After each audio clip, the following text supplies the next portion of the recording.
The alpha who chained his true mate, and paid the price. Betrayal leaves scars that even centuries cannot erase. In the frozen lands of Wolfgar, during the harsh winter of 1247, Alpha Cedric Valerius rode through the gates of Hawthorne Keep. He was feared across the continent, a powerful leader with unmatched warriors under his command. Yet despite his strength, his people faced a terrible problem: food shortages. To save his pack, Cedric needed an alliance with House Hawthorne, whose fertile lands could secure their future. Waiting for him was Lady Gemma Hawthorne, beautiful, elegant, and ambitious. She was everything a Luna should be. As negotiations began, Cedric felt satisfied. But deep inside, his wolf remained restless. Gemma was not his fated mate. That evening, everything changed. While walking through the castle corridors, Cedric caught a scent so powerful that it stopped him in his tracks. Wild jasmine, pine, and summer rain. His wolf exploded with excitement. Mate. Driven by instinct, Cedric followed the scent into the lowest servant quarters. There, kneeling on a cold stone floor and scrubbing an iron pot, was a young woman dressed in rags. She looked up.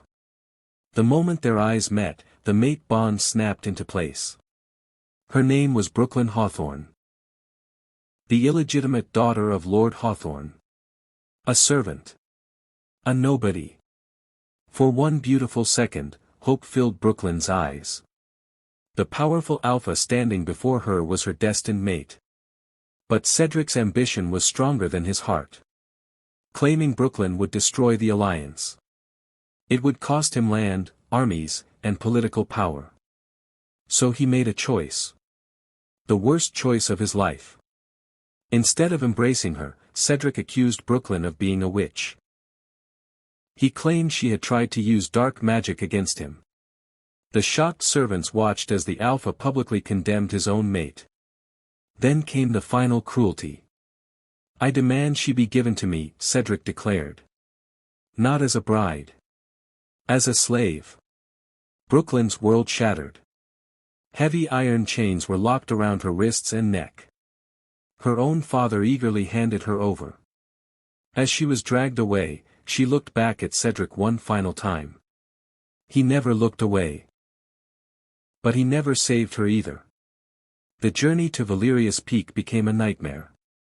Brooklyn was thrown into a prison cell and forced to serve Gemma, who hated her with a passion. The future Luna delighted in humiliating her half-sister. Brooklyn cleaned floors, carried firewood, and worked until her hands bled. She was treated worse than an animal. Yet Cedric suffered too. Every moment near Brooklyn tortured him. The mate bond constantly reminded him of what he had rejected. His wolf screamed for him to protect her. But Cedric continued choosing power. One evening, Brooklyn accidentally spilled wine on Gemma's expensive gown. Furious, Gemma raised her hand to strike her. Before the blow landed, a terrifying growl shook the hall. Cedric moved faster than anyone could see. He caught Gemma's wrist. His eyes glowed golden. His wolf had taken control. For a brief moment, everyone saw the truth. The Alpha wanted to protect Brooklyn. But when members of the High Council entered the room, Cedric's courage vanished. He released Gemma. "She is only property," he said coldly. Brooklyn felt something break inside her. Not her body. Her heart. The final spark of hope died that night. Days later, the wedding arrived. A blizzard covered the castle as thousands gathered beneath the full moon. Brooklyn stood behind Gemma holding the train of the wedding gown. Heavy chains still hung around her neck. The ceremony began. Ancient vows were spoken. Blood was exchanged. Then came the moment that would change everything. The priest asked Cedric if he accepted Gemma as his Luna and severed all other bonds. "I do," Cedric answered. The words were a lie. Then he marked Gemma. The instant his teeth pierced her neck, an invisible shockwave exploded across the courtyard. Brooklyn screamed. The sound froze every soul present. The forced rejection of a true mate was unbearable.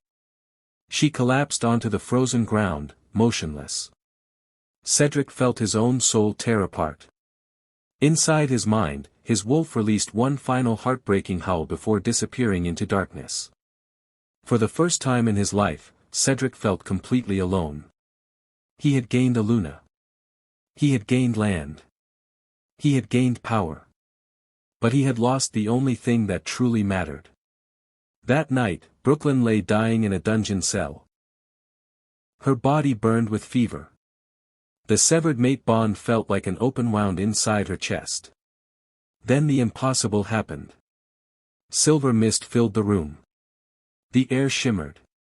And before Brooklyn appeared the moon goddess herself. The divine figure knelt beside her. With a gentle touch, the goddess shattered Brooklyn's iron collar into dust. "You have suffered because of a man who chose pride over destiny," the goddess said. Tears streamed down Brooklyn's face. The goddess continued. "He rejected my sacred gift. He abandoned his true mate. For that, his punishment has already begun." A surge of ancient power flowed into Brooklyn's body. The pain disappeared. The weakness vanished. For the first time, she felt strong. Then the goddess delivered her judgment. The Valerius bloodline will end with him. His lands will fail. His people will abandon him. His empire will crumble. And from those ashes, you will rise. The silver light disappeared. Brooklyn looked down. Her chains were gone. Her prison remained.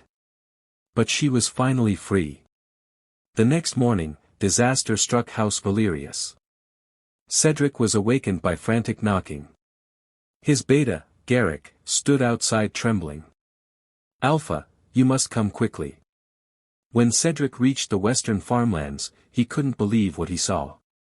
Thousands of acres of healthy crops had died overnight. Green fields had turned black. The river was filled with dead fish. The hunting grounds stood empty.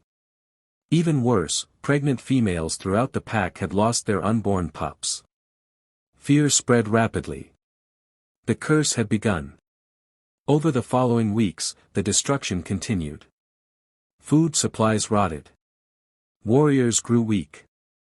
Wolves struggled to transform. Whispers spread among the people. Their alpha had angered the moon goddess. Cedric tried to seek guidance from his wolf. But there was only silence. His wolf was gone. Meanwhile, Gemma ignored the suffering around her. She demanded luxurious feasts and expensive celebrations while the pack slowly starved. But even she could not escape divine judgment. As the curse deepened, strange illnesses began to plague the castle. The once great House Valerius entered a slow, painful collapse. And every night, Cedric found himself staring at the moon. Remembering the girl in chains. Remembering the tears in her eyes. Remembering the moment he chose power over love. He had believed destiny could be conquered. He had believed ambition was stronger than fate. But the moon goddess never forgets. And she never forgives. The alpha who chained his true mate had won everything he wanted. Only to lose everything he truly needed.